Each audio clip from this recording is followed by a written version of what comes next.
Imagine you have just made like the absolute worst mistake of your life. Oh, wow. Yeah, that's a heavy place to start. Right. But I really want you to put yourself in that headspace for a second. So, the dust is settling, your career is completely over, your reputation is quite literally in ashes. And the people you thought were your closest friends, they've just quietly vanished into thin air. Exactly. They are gone. And you are sitting there just in the wreckage, and you cannot shake this incredibly isolating thought. Like, why does it feel like you are the absolute only person in the entire world who has ever messed up this badly? It is a terrifyingly lonely place to be, honestly. You look out the window and, people are just drinking their coffee, walking their dogs, going to work. Yeah, the world is just humming along. Right, completely fine. Meanwhile, your personal universe is essentially imploded. And that contrast makes the isolation so much sharper, which is exactly what we are tackling today. Welcome to today's deep dive, where we are exploring a profoundly insightful and honestly surprisingly comforting philosophical framework on failure based on the book on failure. I'm really glad we're digging into this source material. Me too. And our mission today is to build a survival guide for your soul. If you love getting to the bottom of things quickly but with real substance, this deep dive is for you. We are not just tossing around peppy, surface level self help Right, advice. no toxic positivity here. No, definitely not. We are taking a rigorous look at exactly why human beings are structurally wired to fail, why society is so incredibly vicious when we do, and how you can completely rebuild your perspective from the ground up. And I think what stands out immediately in this material is its radical empathy. Like, this isn't theoretical advice delivered from some ivory tower. It's written for people who are actively in the blast radius of ruin. Yes, exactly. People dealing with infamy, abandonment, panic. Okay, let's unpack this because it actually functions less like a textbook and more like a lifeline. It really does. It's meant for the person sitting in a lonely hotel room or crying on a deserted railway platform in the middle of the night. It is meant to be the friend who just sits beside you in the dark and says, I know. And, the very first thing the friend tells you is that your isolation is a complete illusion. We walk around with this ingrained idea that catastrophic failure is some freakish, rare disease that only strikes a few unlucky people. Right, like we're the only ones. Exactly. But if you look at Peter Bruegel's 1562 painting, The Triumph of Death, you see a very different, grim, yet strangely comforting truth. Okay, I have to ask, how is a painting called The Triumph of Death comforting? Well, the painting depicts this massive skeleton army just butchering everyone in sight. Kings, young lovers, peasants, no one escapes the scythe. It illustrates a core existential reality, which is that human life is endemically connected with ruin. I mean, a skeleton army butchering everyone sounds incredibly depressing at first glance, but I guess it takes the pressure off. It absolutely takes the pressure off. Your pain only feels exceptional because you are constantly comparing your internal reality to the false, carefully edited, highly sentimental pictures of reality everyone else projects. Oh, that makes so much sense. Everyone is just performing success. Right.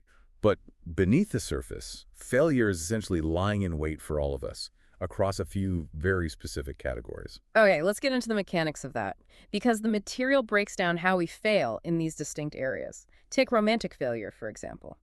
Engaging with our sexual and romantic drives is described as walking around the mouth of an active volcano without any guardrails. The mechanism there is fascinating. I mean, we don't just randomly fail at romance. We wander into it completely blind to our own childhood psychological imprints. Wait, really? So it's not just bad luck with dating? Not at all. Subconsciously, we are often drawn to people who are exquisitely designed to provoke our absolute worst, most regressive responses.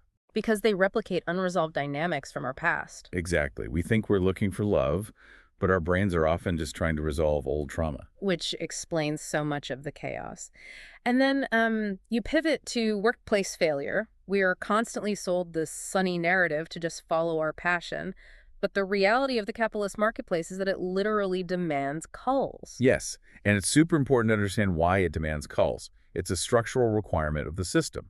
For a market to achieve efficiency and lower prices, weaker companies and individual participants must be eradicated. Wow. So creative destruction requires actual destruction. Right. So as individuals, we are constantly forced to choose between the pull of safety like paying the mortgage and the pull of creative fulfillment. And the world rarely lets us have both. Exactly. Trying to balance them is basically a recipe for eventual failure.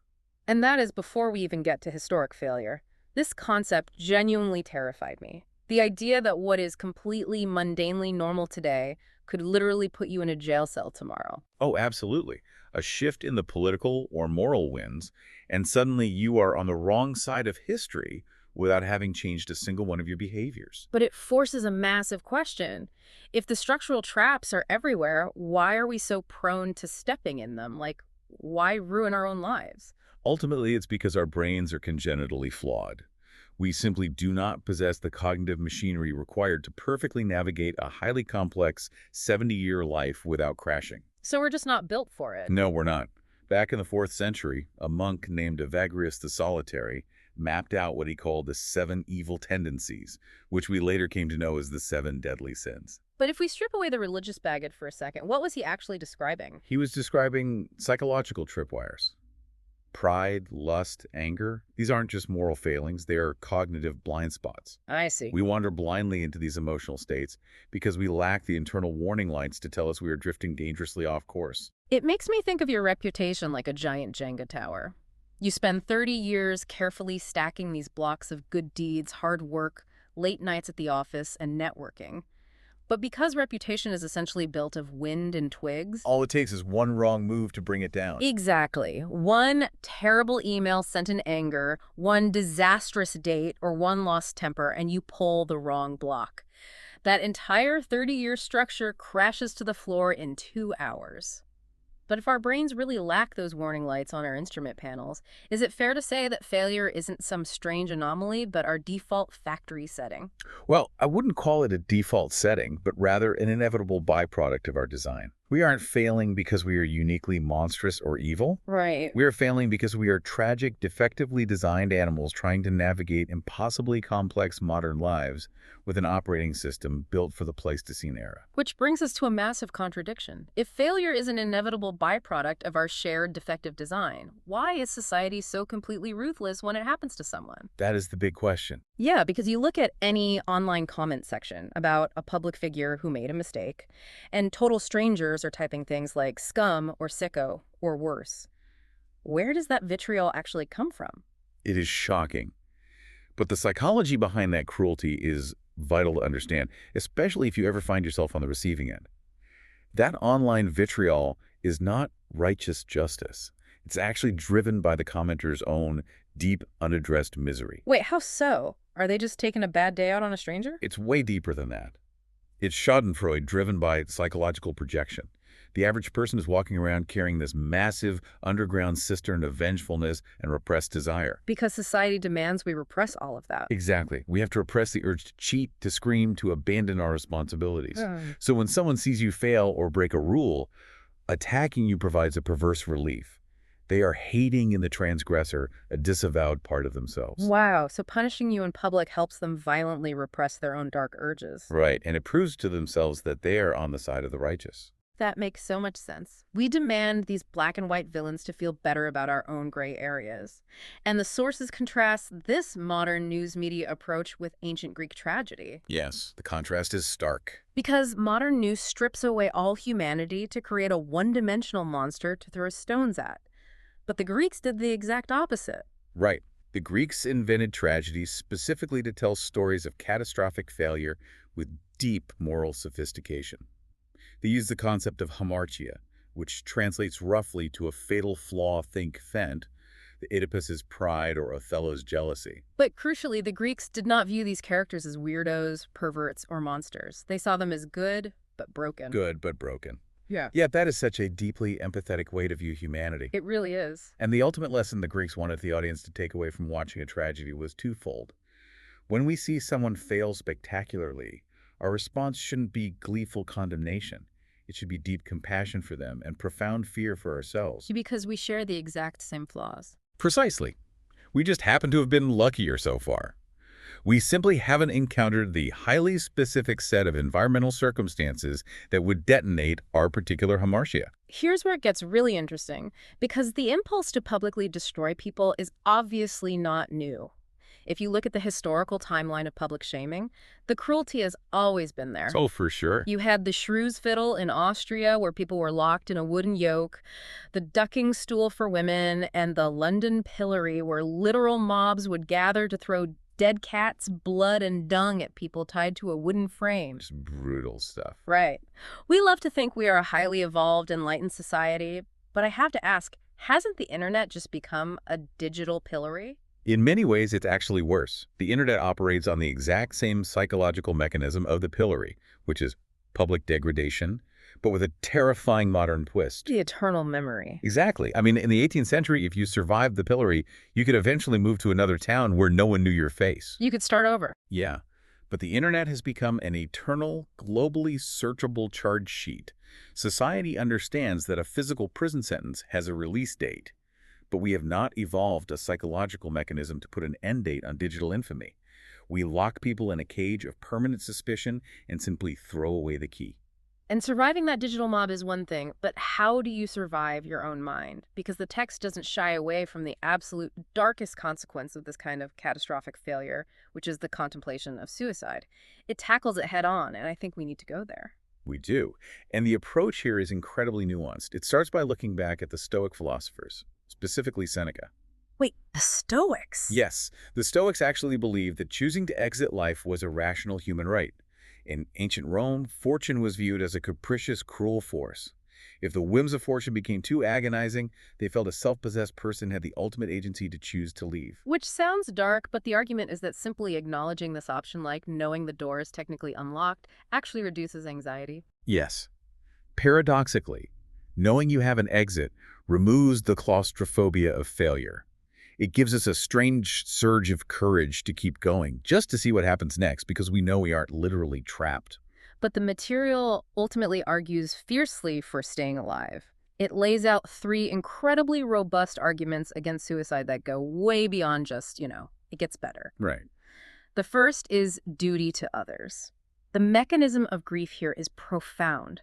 When you are despairing, your brain lies to you. You think nobody cares or that they'd be better off. But your exit would actually cast a devastating, permanent shadow of trauma over the people left behind. It creates a ripple effect of ruin. Yeah, so living stops being just a personal preference. It becomes a moral duty to shield others from that pain. That's right. And the second argument targets the hubris of despair. It's about the fundamental unpredictability of the future. To kill yourself requires a massive amount of certainty. It requires the absolute arrogant conviction that things will never, ever get better. Which we can't possibly know. Exactly. Yeah. Our brains are chemical engines, and our moods are just temporary chemical states floating on a very volatile stream. Fate swerved unpredictably into disaster, which inherently means it can just as suddenly swerve back into hope. You simply don't have enough data to predict the future. And the third argument really struck me, the idea that suicide is, at its core, a failure of imagination. That's a really powerful point. When we are suicidal, we are essentially mourning the loss of our one highly specific life path, the career we wanted, the status we lost. We just can't picture any other way to exist. But human biology and psychology are incredibly elastic. Yes, there are infinite ways to live. We can move to a desert, retrain in a completely different mundane field, or learn to find contentment on very little money. The ego just refuses to imagine it. You think of the human brain like a corporate control room. When you're in the pit of despair, it's like a hostile takeover has occurred. A severely depressed, exhausted version of you has locked the doors, taken over the control room, and is threatening to bring the whole building down. And that despotic CEO is refusing to consult the board. Exactly. It is profoundly unfair to let this temporary, despairing CEO murder all the other versions of you. The curious self, the loving self, the self that enjoys the smell of coffee on a crisp morning, who might really want to take charge of the control room tomorrow at 8 p.m. That is the perfect way to look at it. Yeah. You cannot let the worst, most compromised moment of your cognitive life make a permanent executive decision for every future healed version of yourself. So if we choose to stay in the control room, if we use our imagination and accept that the old path is gone, what does Plan B actually look like in practice? We move from philosophy to some very practical measures for the failed. One of the most beautiful concepts here comes from China's Ming Dynasty. It's the societal role of the yin-shi, or the hidden man. The hidden man. Yeah. In pre-modern China, it was deeply understood that politics and power were treacherous, and failure was a natural ebb and flow of life. They culturally budgeted for failure. That is so healthy. Right. If you fell from grace, it wasn't a mark of eternal damnation. It was considered an honorable, recognized choice to retreat to a small hut in the mountains. You would read Buddhist texts, look at nature, and accept a modest, secluded life. They knew meritocracy was largely an illusion. We obviously don't have designated mountain huts for disgraced modern executives, but the deep dive shares the incredible historical example of John Profumo to show what a modern retreat actually looks like. Oh, this is such a great example. Yeah, so in 1963, he was the British War Secretary. He lost absolutely everything in a massive sex and espionage scandal. The entire country was mocking him. His career was completely vaporized. And this is where the mechanics of redemption become so interesting. Instead of hiring a PR firm to plot some glossy, defiant comeback tour to repair his ego, Profumo did something radical. He effectively engineered his own ego death. He went to East London, to a charity called Toynbee Hall, and asked if he could watch their toilets. He literally scrubbed toilets. He did. He took his pulverized ego and dedicated the rest of his life to serving disadvantaged people. The mechanism here is key. He found redemption not by reclaiming his status, but by disappearing into problems that were far larger and more urgent than his own ruined reputation. He shrank his ego until his own failure didn't matter anymore. It's the ultimate anti-PR move. No. And speaking of practical advice, there is a very specific rule for who you should associate with after a massive failure. It's counterintuitive. You should stop hanging out with successful people. If you have lost everything, going to a dinner party with people who are making partner at their law firm or complaining about the renovations on their second home is psychological torture. Yeah, that sounds awful. The advice is to intentionally seek out people who have been totally crushed by the system, people who have suffered profoundly. The text mentions ex-convicts as an example, right? Yes, ex-convicts or anyone who's been through the ringer of societal judgment, because they are completely devoid of social snobbery. They aren't going to judge your lost status because they have an intimate, lived understanding of human frailty. They just get it. Exactly. They understand the desperate need for charity, forgiveness, and grace in a way that purely successful simply cannot. It really forces you to reframe how we measure a life. I want to float this concept of the milliathlon of life. Society tries to divide us into winners and losers based on one single race, which is money, prestige, and power. But life isn't a marathon. No, it is a milliathlon. It is thousands of races happening simultaneously. Right. And excelling in one race often guarantees failure in another. Exactly. If you win the race of being a ruthless, cutthroat CEO, you are probably losing the race of enjoying autumn fruits, or being a patient listener, or being present and kind to a toddler. That's so true. So, if you fail spectacularly in the world's eyes, if you get kicked off the prestige track, aren't you actually just freeing up your schedule to finally train for and win the races that actually matter? That is the exact cognitive reframe you need to survive. We never actually fail at life itself. We just fail in worldly, transient areas.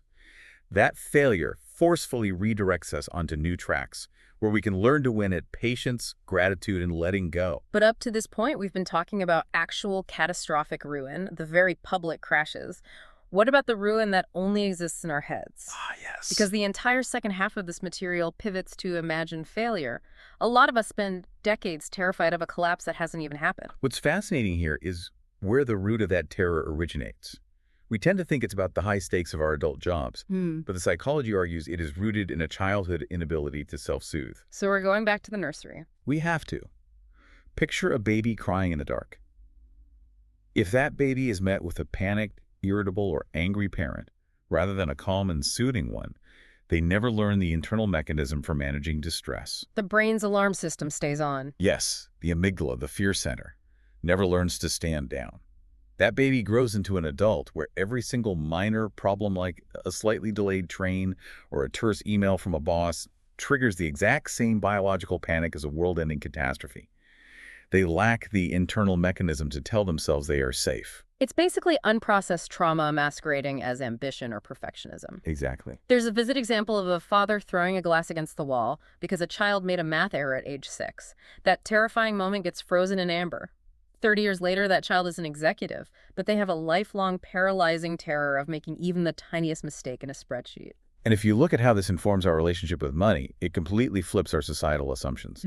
We tend to mock extreme workaholics and billionaires as just endlessly greedy. Right. But the underlying mechanics suggest they aren't greedy at all. They are fundamentally terrified. They are desperately trying to build a massive financial wall to shield themselves against a profound, lingering sense of unworthiness.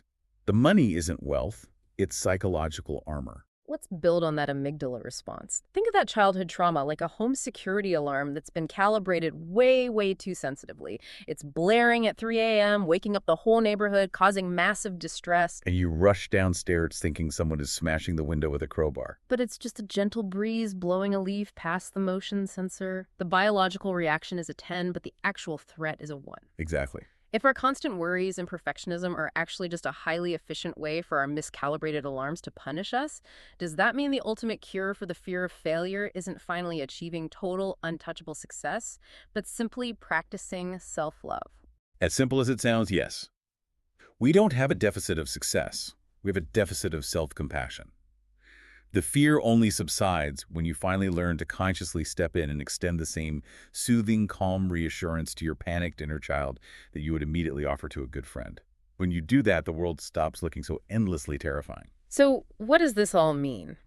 We've covered a massive amount of ground today, pulling apart the mechanics of why we mess up and how society reacts. Right. Ultimately, it means we are all deeply flawed, and failure is quite literally baked into our biology. It really is. The key to surviving the absolute worst moments of our lives relies on 3 things: imagination to see a new path, true humility to accept the loss of ego, and actively seeking out the soothing perspective of things that simply do not care about our reputations. And, if you need to access that perspective tonight, go outside and look up at the sky. Remind yourself of the JSO 313 1806 quasar, sitting billions of light years away, utterly indifferent to human existence. Or think of the mastodon The sword. giant amphibian. Yeah, it lived blithely in the swamps for 45 million years before going entirely extinct. To the vast cosmos, and frankly, even to the sheep chewing grass in a field down the road from your house, your ruined reputation means absolutely nothing. It's a reminder of our cosmic insignificance. Exactly. You are already living in an eternity in which you are ultimately not included. In the grand scheme of time, you are just a flash. And understanding that your failures will be swallowed by that same eternity is a profoundly liberating thought. It really is. It shrinks the nightmare down to a manageable human size. And that brings us right back to where we started today, sitting in the ashes of your career, feeling like the only person who ever ruined their life. I want to leave you with one final, lingering question to mull over on your own tonight. If failure is the only mechanism powerful enough to completely strip away our narcissism, force us to abandon our harsh judgments in others, and teach us true, unconditional empathy, is it possible that living a life of unbroken, prestigious success is actually the greatest moral tragedy of all?